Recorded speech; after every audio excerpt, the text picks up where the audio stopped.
Acta non verba. Acta non verba. This is going to be the motto for the next 8 weeks here at Exosphere. It is a Latin phrase that means act, don't talk. Speak with what you do, not merely with your words. All of you have come here from literally every imaginable corner of the world to do something, not merely to talk about something. If you had come here merely to talk, you might as well have done it on Facebook. And yet, over the next 8 weeks, there's going to be a lot of temptation to just sit and talk. There's going to be a lot of temptation to think, well, I should do that. I could do that, but I should wait. Next week will be a better time to do it.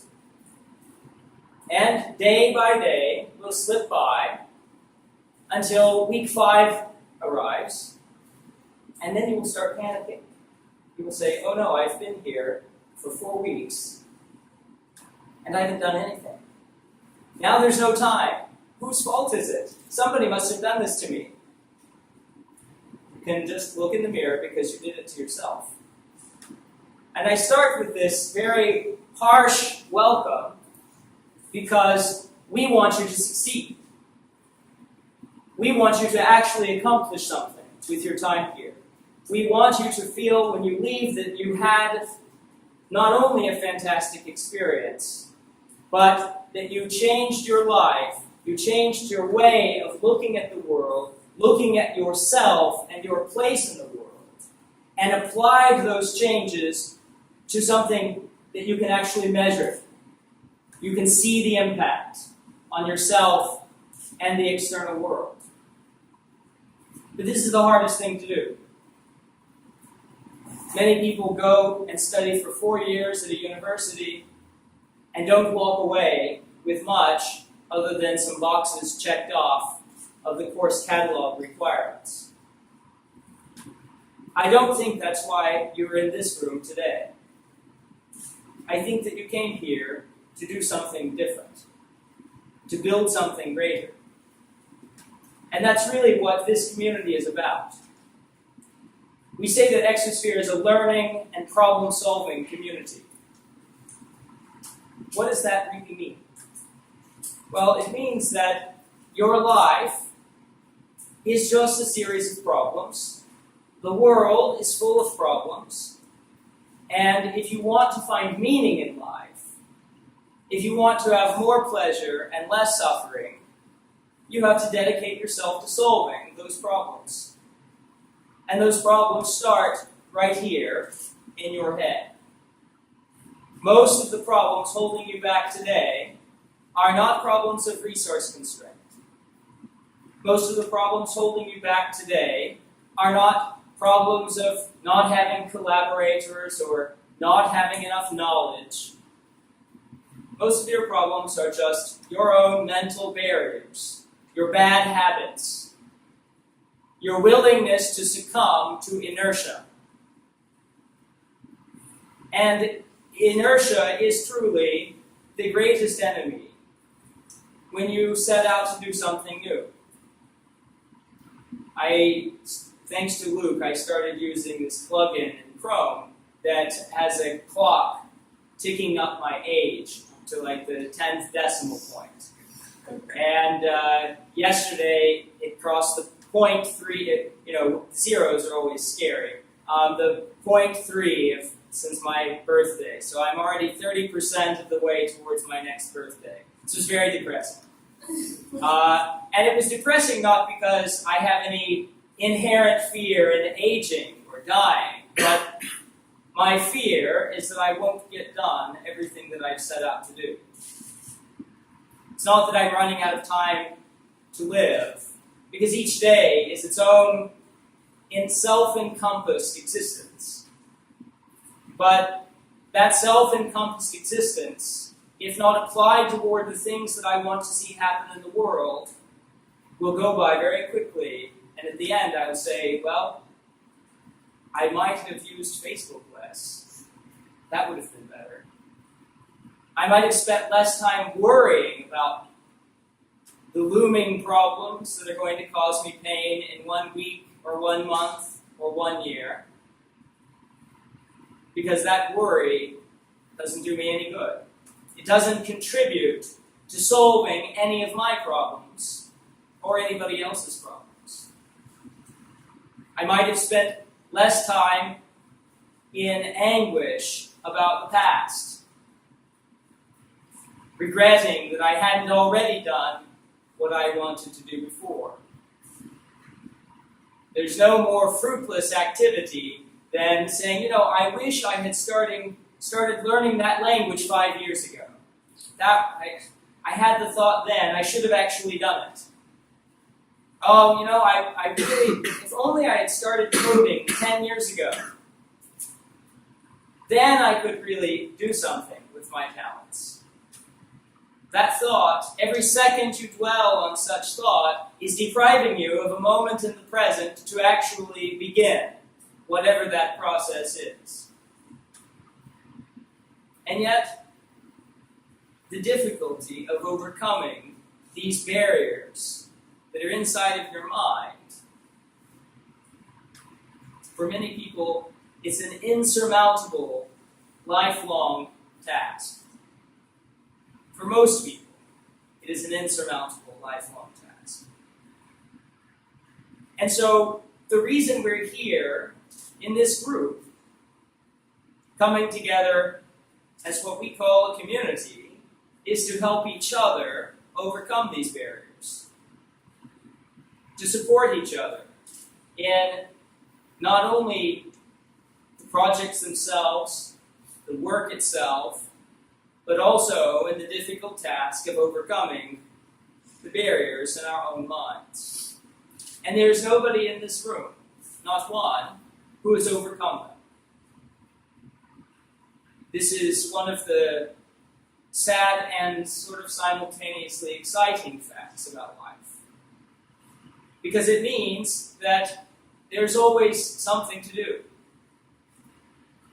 There's no real room for boredom. If you're bored, it's only because you're not looking closely enough at the problems that you have to solve. If you're bored, it's a lack of your imagination and curiosity, not because the world is inherently boring. Indeed, we live right now in probably the most exciting and interesting time in all of human history. Maybe some of that interestingness is not for good reasons, but nevertheless, those are problems to be solved. You have access to more information now than any human who has ever lived. Somebody at the most prestigious university in 1850 did not have access to a tiny fraction of the information that you have access to by picking up this pocket computer and linking up with some communication equipment to deliver that information to you in your hand. You have access to more people than any human has ever had access to before. We're now approaching about 4 billion people being connected in some way to the internet. Can you think about even 50 years ago, even 30 years ago, how much effort was required to meet new people from other countries, to see what they were working on, to learn how it might be in some way related to what you're working on, problems that other people are solving that might help you solve your problems. Today, you can access those people directly. With very little effort. So if you have access to so much knowledge, you have access to so many people, why haven't you already done all of the things that you think you want to do in your life? comes back to here. And you may think that your words help motivate you. You may think that your words are pushing you. And so talking about what you want to do is actually part of the process. But if you're talking before you're acting, you're probably just fooling yourself. It's like if you say, I'm hungry, and you say, I should really eat, a salad. But beer will also fill me up. So I could just go drink a bunch of beer. And then you'll be full, and then you won't want to eat the salad. You won't actually go and get the nutrition from the salad because you've already filled yourself up on beer. And that's really how it is with our words as well.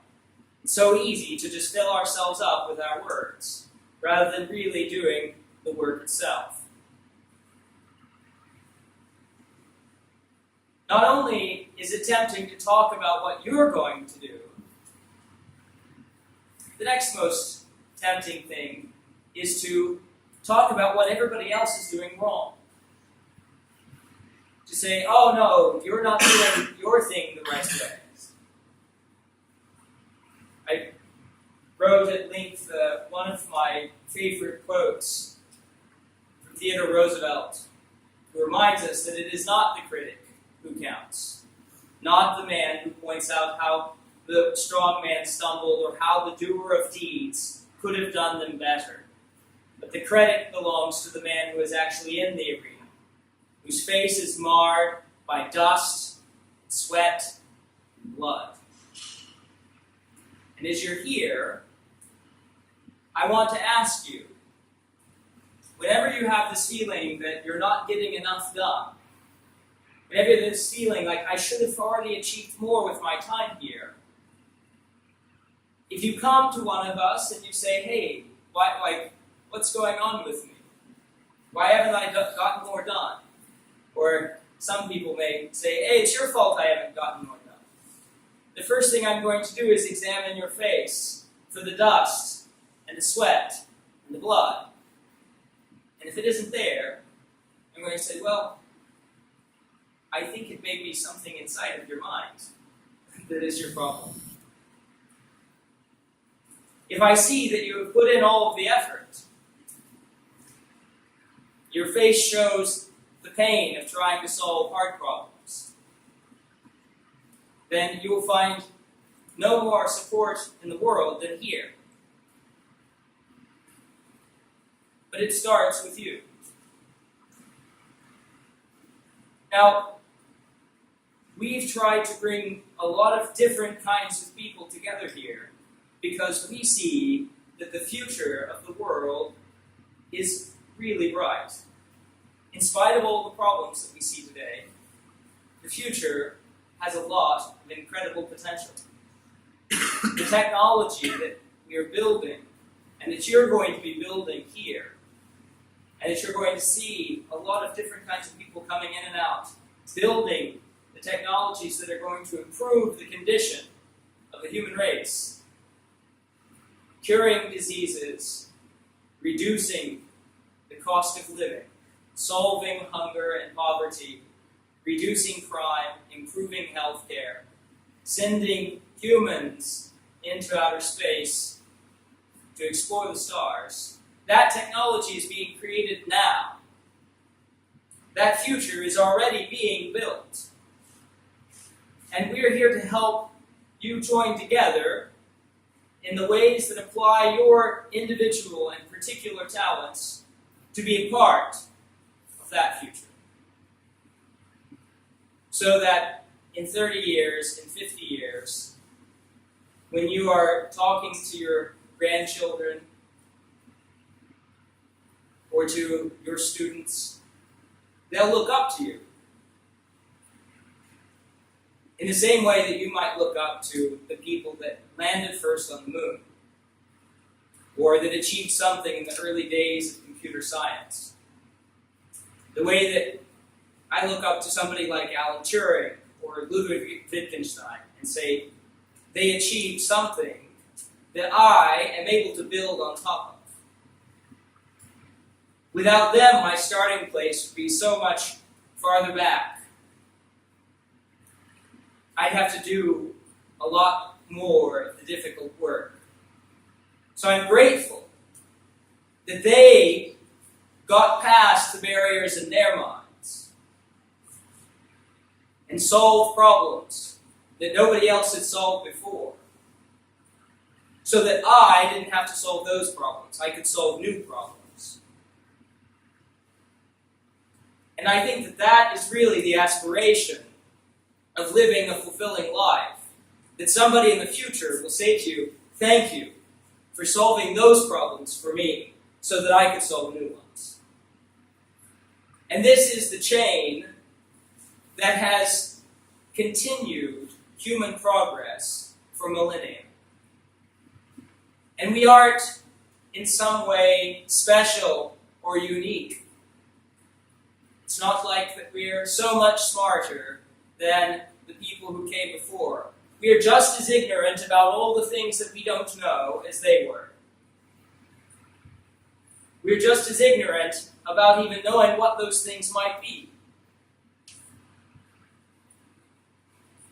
So what we're doing is just continuing the chain of progress by accepting our limitations and acting in spite of them. And that's really what being a learning and problem-solving community is really about.